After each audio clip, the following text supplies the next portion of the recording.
Hey everyone, welcome back to the channel. Thanks for tuning in for another episode. Today I have a very important frog tip for you. This is something that a lot of frog fishermen are doing, and it's costing them not just lost fish, but they're not even getting to the point where they're hooking up with a lot of fish. I've talked to a lot of really good frog fishermen lately, and we all feel the same way. I just came from the Mississippi River. I had my last tournament for the year there, and that's known as probably one of the best frog fishing venues in the country. Lots of really good heavy vegetation, duckweed, pads, lots of vegetation that's just in 2 foot of water or less. Those fish live shallow year round, and they eat a lot of frogs, which is one of the reasons why anglers love to throw hollow belly frogs like this Berkeley swamp lord. Guys, there's nothing better than catching frogfish. One of the most exciting ways to fish. In my opinion, it's just one of the most fun ways to fish because you get to throw a bait generally that is entirely weedless into some crazy, nasty places.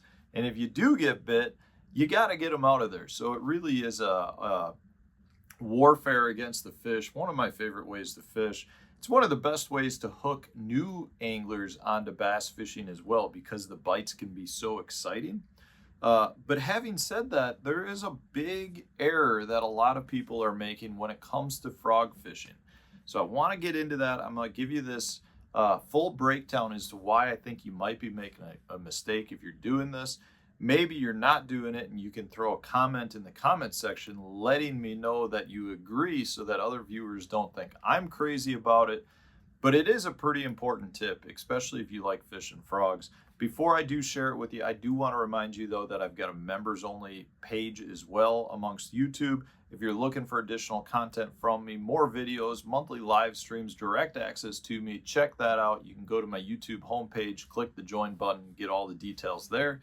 Also, if you want to support the channel in another way and you have not subscribed yet to the channel, please just hit that subscriber button. Great way to show your support.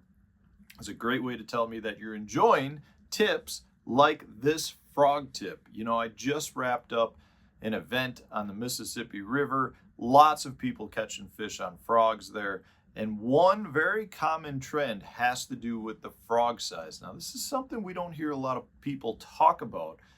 But a big misconception, in my opinion, when it comes to frog fishing is that as you get into thicker, more, heavier floating vegetation, that you want to go with a bigger frog. And in reality, that's actually a very big mistake. So if you do have a bigger frog, the conception behind it is that that bigger frog displaces more water on the surface. So if you have a thick mat, whether it's scumweed, duckweed, lily pads, floating, a cut up grass, milfoil mats, hydrilla mats, whatever it is that you're fishing, the idea is that the thicker that is on the surface, you need a bigger frog that's going to push more water and move more water. That gives the fish a better idea as to where your frog is. That is true to a point. Honestly, though, your frog size is actually not as important as the weight of your frog, meaning you could have a small frog that weighs twice as much as a big frog, and it's actually going to push more water because it's got more weight in a smaller area versus a larger frog that's spread out across that mat, meaning it's actually the weight of the frog is being displaced more, so you're not necessarily moving more. That's not the biggest issue, though. The biggest problem you run into fishing a large frog is the fact that it's much harder for the fish to get that frog in its mouth. You end up getting a lot more missed strikes. You end up getting a lot more lost fish because you're not actually getting the hooks into that fish's mouth. So most people tend to think that with a heavier surface vegetation, you want to go with a bigger frog. But the best frog fishermen out there, the ones that I talk to on a regular basis, a lot of the ones over on the Mississippi River, and if you paid attention, if you watched that live show, what you actually saw was a lot of guys downsizing their frogs.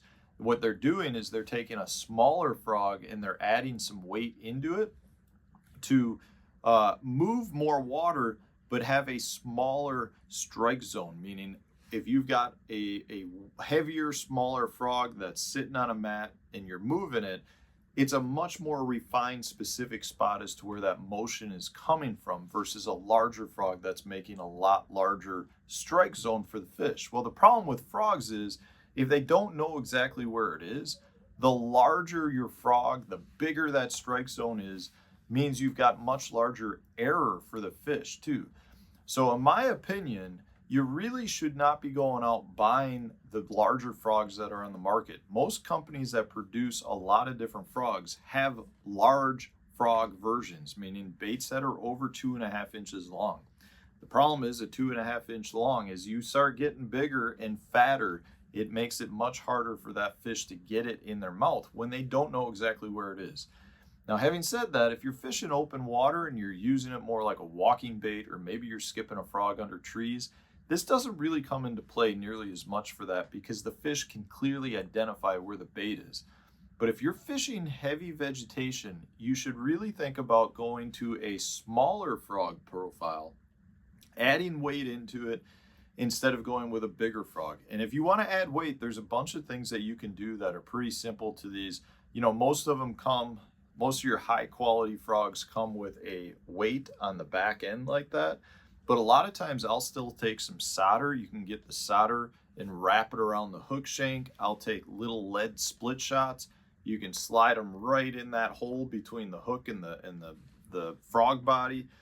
You can add glass beads. You can do a lot of things to add weight. You can go buy little tungsten beads. You can buy little 1/8 ounce tungsten bullet weights if you want and slide them in there. The key here is don't go to a bigger frog. Add weight to a smaller frog. And in fact, most people I know are actually going to smaller frogs versus bigger ones for this whole reason. But it really does make a difference. You might not change the number of blowups that you get, but it will 100% change the number of hookups that you get.